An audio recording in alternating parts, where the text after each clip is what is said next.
Okay, so let's get back to our mix of Come Together.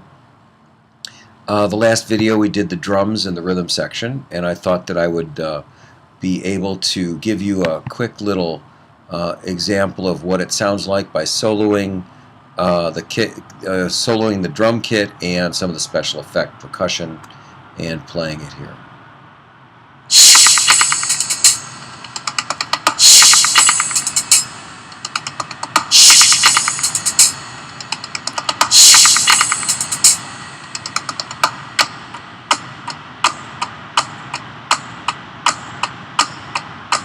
Okay, so that gives you a bit of an example of what it ends up sounding like. So you heard the special effects of the hand clap and the shoot me, and then basically that gives you an understanding of what it ends up sounding like. Let's quickly run to where the side stick comes in, and I'll play a little bit of that.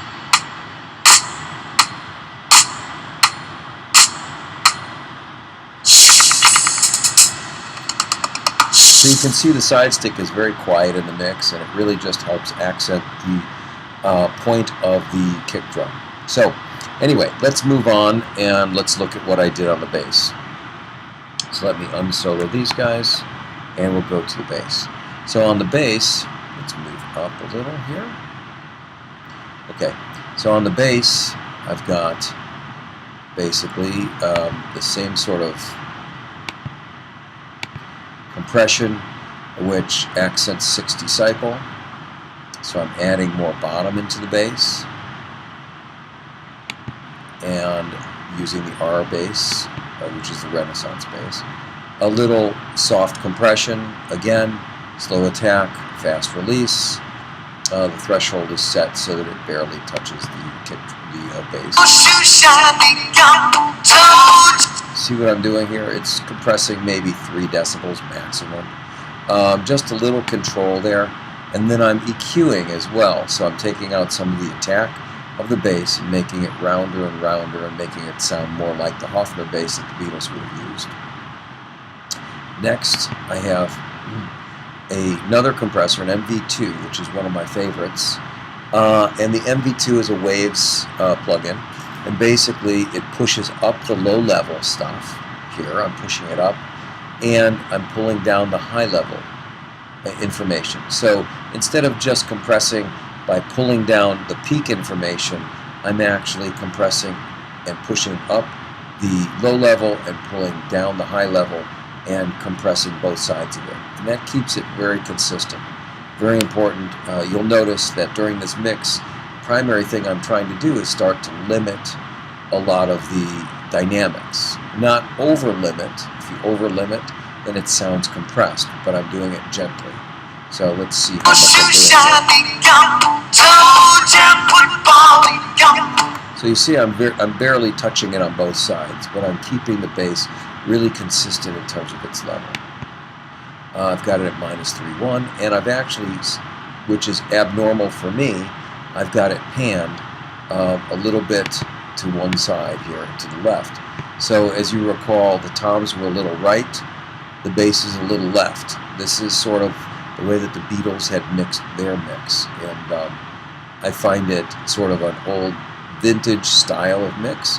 Normally, in today's world, we put all of the low information, kick and bass, center, mostly drums, kick, snare, and bass center, just because the energy of the bass keeps the stereo field balanced. Let's go to the Wurlitzer next. I'm doing the same basic stuff here with a little compression, and the Wurlitzer appears here in the song.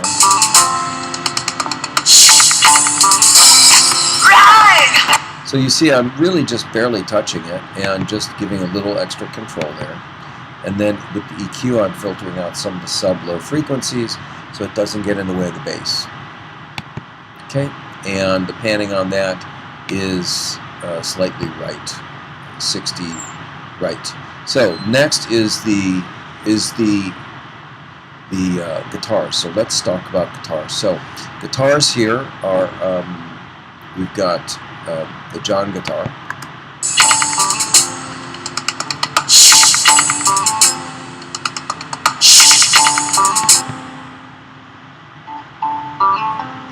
let's look at what we did there. So we've got a compressor, same basic thing that I do in general. Very, very lightly touched the guitar. In fact, this is barely touching it at all. In the louder sections, just to keep it a little controlled. And then we've got an EQ, which basically I have nothing on, so I can bypass it. Okay. Next is George Guitar 1. Same compression concept. EQ, I'm filtering out some of the low frequencies and adding a little bit of upper mid-range and high frequency. Next we've got the EQ on George Guitar 2 and the compression basically set up exactly the same, and the panning is soft left and right of both of those guitars. Okay, then we've got the new solo guitar, which is here, it occurs here.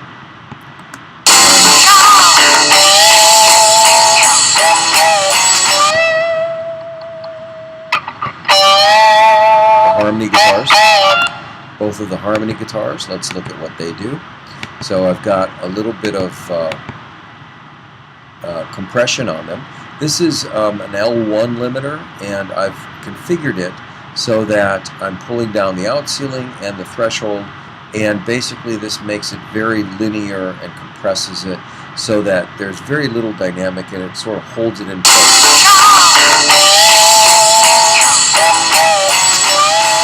And you see when the attacks of the guitars happen, it pulls it down fairly quickly and efficiently, so it makes it a lot less attack and a lot more sustain on the guitar. Next, I've got an EQ set up here where I'm adding about 100 Hertz, 120 Hertz, 320, and then filtering out the subs, just to give it the roundness that the guitar needs. I probably recorded it with the wrong guitar compared to what the Beatles use, so I'm EQing it to make it sound similar. And then I'm sending a little bit of the vocal plate to it on both guitars.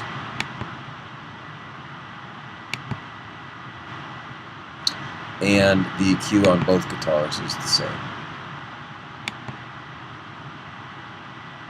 Let me step back here to the John guitar. I also added a little bit of vocal plate, so didn't want to miss that, pointing that out.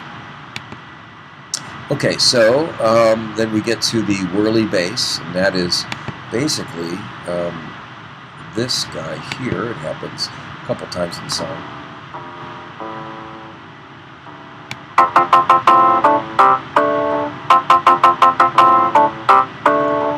Okay, so there's two Wurlitzer passes, one with the bass notes, one with the chords, and there's no EQ, no plugins, no nothing on it, just a balancing act, and they're both center.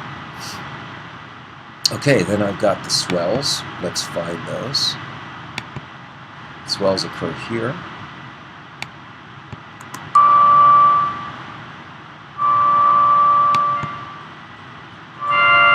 With a harmony note. And I'm doing the same sort of compression with an L1 where I'm taking some of the attacks out of it and just kind of making it sort of sweep in. And then I'm using a little bit of vocal plate on it, bus 1 and 2. Let's see here.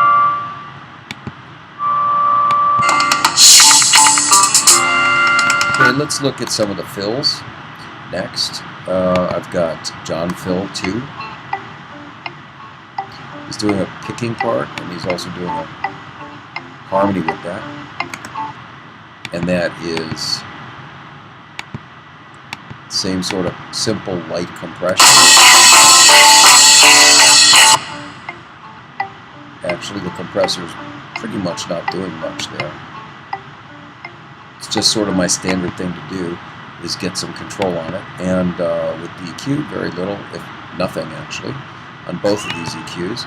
I'm sending some vocal plate on both of these. More on the this guy here that has the little extra notes as well, which is John Fill 2. John Fill 1 is less less reverb. Okay, so that's the musical elements besides the vocals, let's go ahead and review slightly what we've done, taking out the vocals and just listening to the music.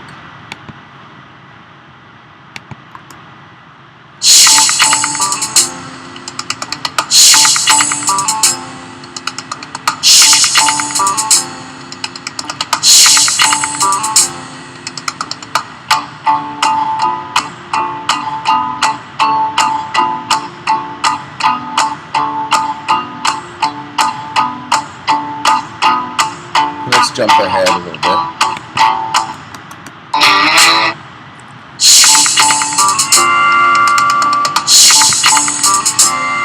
Actually, let's get the chorus here.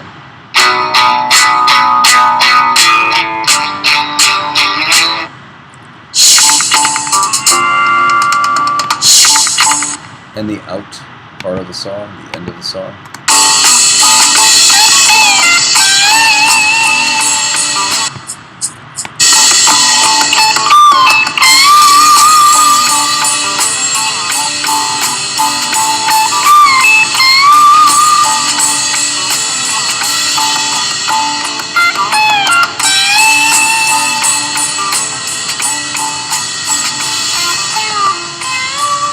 So you see how I built this mix is basically I started with the drums, starting with the kick drum at 0 basically, readjusting it accordingly as I went along, but generally I like to start at 0 level with the kick and pan center. And then I built the drum balance around that and then started adding the elements, starting with low frequency, which is the bass, the keyboards, the guitars, the solos, the extra stuff, and the fills after that. And there you go. That's all of the basic music, excluding the vocal treatment. So let's leave it at that, and we'll do one more video explaining vocal treatment and then the final level balance and stereo bus. Hope that was helpful.